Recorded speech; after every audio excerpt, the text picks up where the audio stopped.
په بل روایت کې راځي رسول الله صلی الله علیه وسلم فرمایلی دي كان رسول الله صلى الله عليه وسلم يرغب في قيام رمضان من غير أن يأمرهم بعزيمة. رسول الله صلى الله عليه وسلم د رمضان د میاشتې په عبادت کې ترغیب او خلکو ته ورکوي، د پرځېدلو امر یې نه ورته کوي، یعنی دا د تراویح ښیي، د رمضان په میاشت کې ترغیب ورکوي. هسې خو تهجد لمونځ خو ټوله کال کېږي، اته رکاته تهجد لمونځ خو ټوله کال، 12 رکعته خو ټوله کاله کېږي. خو ترغیب د رسول الله صلی الله علیه وسلم د خاص رمضان د میاشتې دا د دې ثمره تراویح دي.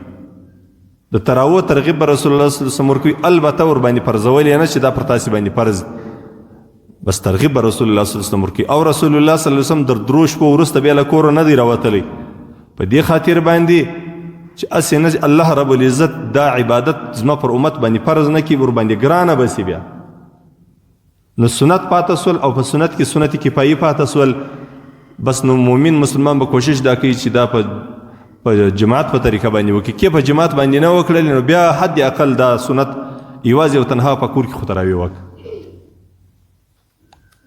رسول الله صلی الله علیه وسلم بیا ویلی دی من قام رمضان ایمانا واحتسابا غفر له ما تقدم من ذنبه. په دغه روایت کې ثم یقول من قام رمضان ایمانا واحتسابا، څوک چې د رمضان میاشت د الله په عبادت باندې تیره کړي، د شپې عبادت کوي، د ورځې روژه ده، عبادت تراویح، نو الله جل جلاله به د انسان له مخنی ټولو ګناهونه معاف کړي. اوس دا روایت د بخاري، مسلم، ترمذي، ابو داود، نسائی د دا ټولو کتابو روایت، او دا داسې نه دی چې موضوع روایت دی یا د درواغو دی یا منکر دی یا شدید ضعیف دی یا معلل دی، هغه رقم نه دی. دا د حدیث خپل مراتب دي، تاسو ته کېدلی چې دا خبرې په پام کې نشي در، دا خپل جلای او علم دی.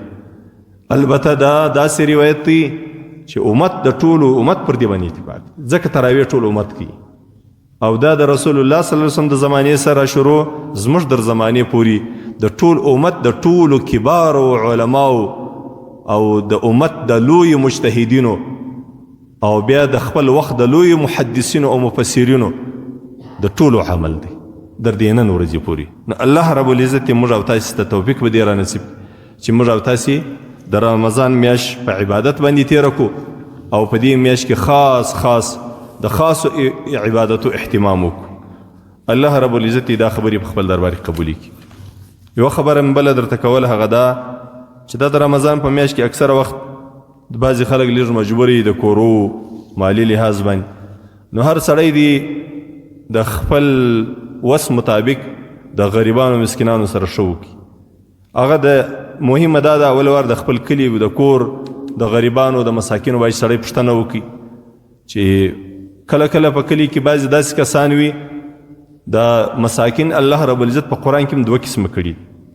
یو مساکین هغه وي چې هغه سړي ته په لاس ونیسي او سړي ته ووایي چې زه مجبوره یم، زما د مشکل دی، زما کومک و مدد وکړه. دویم قسم مساکین یا غریبان هغه داسې هغه محروم هغه مسکین ته وایي چې هغه په خوله خو نه وایي سړي ته، خو یې بېوسه. زموږ او ستاسې په معاشره کې یا په وطن کې یا په علاقه کې داسې دی ډېر مساکین خلک چې دی هغه چاته نه وایي چې زه مجبوره یم. البته د خپل ضمیر مطابق د خپل احساس مطابق سړی دی لږ د کلي د کور پوښتنه وکړي، الله جل جلاله چې دی ډېره ښه بدله ورکوونکی دی. هسې خو یم الله ساتي، ستا بیا پوښتنې هم الله ساتي، ستا بیا کومک هم الله ساتي، خو ته خپل ځان لږ په دې مکلف وبوله چې ما ته الله یو خاص حد د کومک او د مدد راکړی. دا ګوره ما له مخه په بیانو کې ویل د صحابه کرام به دی عادت و در هر لمانځه له مخه به صدقه کول.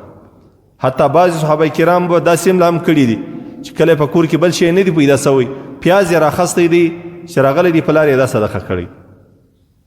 زموږ استاسې خو نو دا بیا موږ صدقه دا بولو چې سړی یا د بریاني دیګ خیرات کړي یا غویی حلال کړي یا پسه حلال کړي یا د خپل وس مطابق. نو خپل په کلي په کور کې د خپلو مساکینو د کونډو د یتیمانو د دې پوښتنه کوي، الله رب العزت به بدله درکوي، او بدله یې په ډېرو شیانو کې ده، خصوصا صدقه چې ده د ردې بلا ده. د ډېرو مصیبتو دروازې الله رب العزت د صدقې په برکت پر سړي باندې تړي. الله دې موږ او تاسې له خپل قهر او غضب وساتي. الله دې په دې خبرو د عمل کولو توفیق را نصیب